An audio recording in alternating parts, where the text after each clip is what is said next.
नमस्कार, आप देख रहे हैं इंडिया न्यूज। मैं हूं आपके साथ अनन्या बेदी। बड़ी खबर के साथ शुरुआत कर रहे हैं। भोजपुरी सुपरस्टार पवन सिंह ने बिहार के काराकाट लोकसभा सीट से निर्दलीय प्रत्याशी के तौर पर नामांकन कर दिया है। नामांकन करने से पहले पवन सिंह अपने समर्थकों के साथ सासाराम में मौजूद महायोगी पायलट बाबा के मंदिर में पूजा अर्चना कर भगवान शिव का आशीर्वाद लेने पहुंचे। इस दौरान पवन सिंह ने अपनी जीत का भरोसा जताते हुए कहा है कि काराकाट में उन्हें जनता का पूरा समर्थन मिल रहा है। इससे पहले बीजेपी ने पवन सिंह को पश्चिम बंगाल की आसनसोल से उम्मीदवार बनाया था, लेकिन उन्होंने टिकट लौटा दिया था। फिर बीजेपी से बगावत कर काराकाट से निर्दलीय चुनाव लड़ने का ऐलान किया गया था पवन सिंह की तरफ से। तो तस्वीरें हम आपको दिखा रहे हैं, जहां पर आप देख सकते हैं कि किस तरह से जन सैलाब उनके इस रोड शो में उमड़ा है। पवन सिंह अपनी कार से सनरूफ से बाहर निकलकर किस तरह से लोगों का अभिवादन स्वीकार करते हुए नजर आए, वो तस्वीरें हमने आपको दिखाई। और ये देखिए, नामांकन पवन सिंह की तरफ से किया गया है। पहले बीजेपी ने आसनसोल सीट से टिकट दिया था, लेकिन पवन सिंह ने आसनसोल सीट से चुनाव लड़ने से इनकार कर दिया था। और उसके बाद काराकाट से निर्दलीय उम्मीदवार हैं पवन सिंह।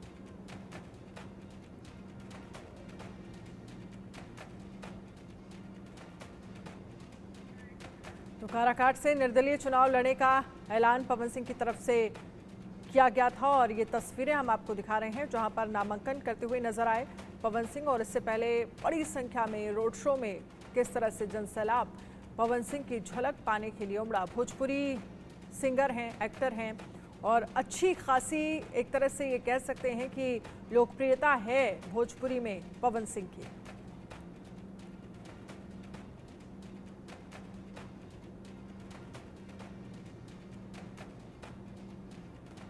बिहार में अच्छी खासी लोकप्रियता के साथ साथ ये तस्वीरें हम आपको रोड शो की भी दिखा रहे हैं, और साथ ही नामांकन जो है वो पवन सिंह की तरफ से किया गया। दोनों तस्वीरें आपके टीवी स्क्रीन पर। निर्दलीय चुनाव लड़ रहे हैं पवन सिंह, और इस बीच पवन सिंह जब रोड शो करने के लिए पहुंचे, आप देख सकते हैं बड़ी संख्या में लोग उनकी एक झलक पाने के लिए बेताब नजर आए। हाथ जोड़े पवन सिंह सभी का अभिवादन स्वीकार करते हुए नजर आए।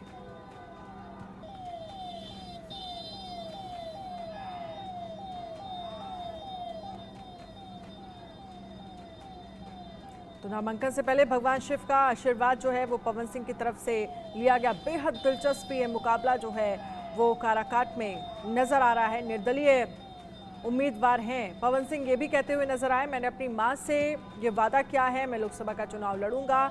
इससे पहले सबसे पहले जब पहली लिस्ट आई थी बीजेपी की तरफ से, तभी आसनसोल से पवन सिंह का चुनाव लड़ने को लेकर बीजेपी की तरफ से प्रत्याशी घोषित किया गया था। आसनसोल की अगर हम बात करें तो आसनसोल से शत्रुघ्न सिन्हा मैदान में, और ये कहा जा रहा था कि अगर वहां से वो चुनाव लड़ते तो old star versus new star की लड़ाई जो है वो नजर आती। लेकिन साफ तौर पर पवन सिंह की तरफ से आसनसोल से चुनाव लड़ने के लिए इनकार कर दिया गया था। और अब काराकाट से निर्दलीय प्रत्याशी हैं अब पवन सिंह। क्या कुछ पवन सिंह की तरफ से नामांकन करने के बाद कहा गया, सुनिए जरा।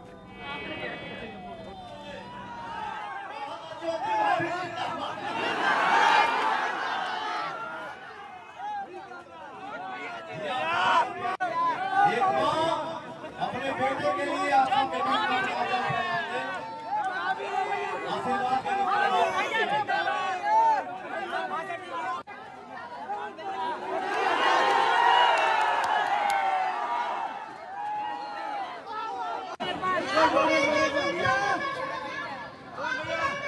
अपने बेटा को विजयी करिए, और ये एनर्जी 1 तारीख तक बना रहेगी चाहिए हो भैया।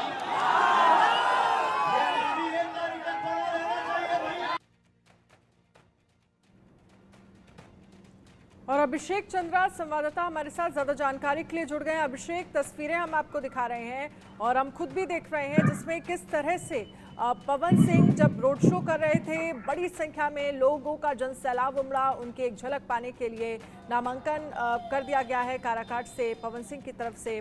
और जिस वक्त वो मंच से बोल रहे थे, उस वक्त हमने देखा उनकी पत्नी, उनकी माँ वहां पर मौजूद थी। क्या कुछ कहा गया नामांकन के बाद आज पवन सिंह की तरफ से, और काराकाट में किस तरह का क्या कुछ समीकरण देखने को मिल रहा है? देखिए, काराकाट जो है वो लोकसभा का क्षेत्र है और काराकाट का नॉमिनेशन जो है ये सासाराम शहर में होता है, सासाराम डिस्ट्रिक्ट मजिस्ट्रेट के दफ्तर में होता है। आज बड़ी संख्या में लोग जो है अपने परिवार के साथ ढोल नगाड़ों के साथ काराकाट के लोकसभा की जनता जो है वो पवन सिंह के नॉमिनेशन में सासाराम पहुंची थी। हालांकि चुनाव आयोग के अपने दिशा निर्देश होते हैं जिसके तहत सरकारी दफ्तरों से लोगों को थोड़ा दूर रखा जाता है और एक स्लॉट दिया गया होता है, उसी स्लॉट में आपको अपना नॉमिनेशन दाखिल करना होता है। तो पवन सिंह ने सफलतापूर्वक जो है अपना नॉमिनेशन आज सासाराम के जिलाधिकारी कार्यालय में किया है और उसके बाद एक बहुत ही मैसिव रैली जो है, मैसिव पब्लिक रोड शो जो है वो हम कह पाएंगे, अपनी मां और अपनी पत्नी के साथ में सासाराम और काराकाट की जनता के बीच में किया गया है।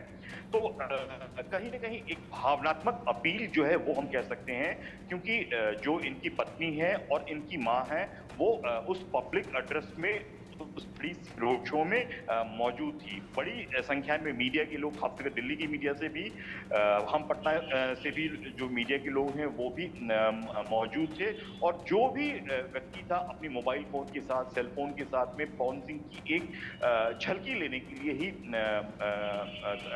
चाह रहा था। ये चाहत थी लोगों की। अब जो है पवन सिंह ने आज जैसे ही नॉमिनेशन कर लिया है उसके बाद काराकाट के क्षेत्र में जो एक दबदबा है वो दिखता हुआ नजर आ रहा है। हालांकि कल उपेंद्र कुशवाहा भी इसी काराकाट से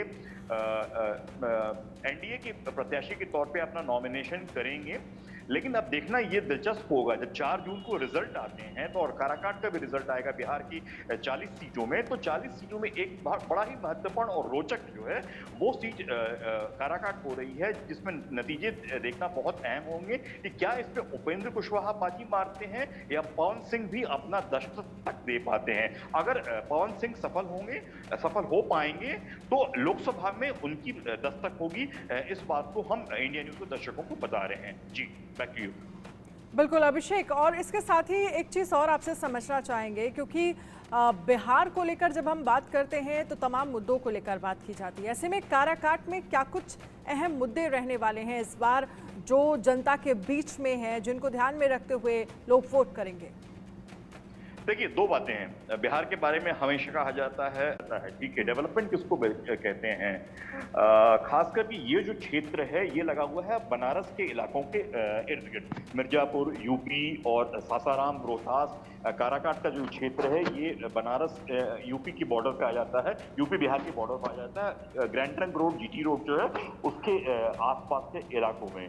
क्योंकि यूपी से है तो थोड़ा विकसित जरूर मैं इसे कहूँगा, ठीक है, लेकिन अभी भी लोग चाहते हैं, सबसे बड़ी चीज़ है जो कि है पलायन नहीं करना चाहते हैं। ये नहीं चाहते हैं अगर सासाराम काराकाट के लोग हैं, भभुआ का व्यक्ति है वो भभुआ में ही रहना चाहता है, काराकाट का व्यक्ति काराकाट क्षेत्र में ही रहना चाहता है, सासाराम का व्यक्ति अपने होम टाउन में ही रहना चाहता है। वो नहीं चाहता कि दिल्ली, नोएडा, गुड़गांव या फिर मुंबई के लोगों के पास में नौकरी की तलाश में वो जाए। तो माइग्रेशन और एजुकेशन ये 2 चीजें हैं, नौकरी 3 बड़ी चीजें हैं जो कि अभी भी बिहार का हर व्यक्ति ये चाहता है कि इस बात पे रोक लगे, हमें दिल्ली या मुंबई के किसी दरवाजे पे नौकरी की तलाश के लिए नहीं जाना पड़े, हमें हायर एजुकेशन के लिए बिहार में ही रहना पड़े, पटना विश्वविद्यालय ही केंद्रीय विश्वविद्यालय हो जाए या बिहार के दूसरे विश्वविद्यालय अच्छे हो जाए, इलाज यही अच्छी हो जाए। किसी चीज के लिए बीएचयू जाते हैं, जो सासाराम क्षेत्र के लोग हैं बनारस हिंदू विश्वविद्यालय के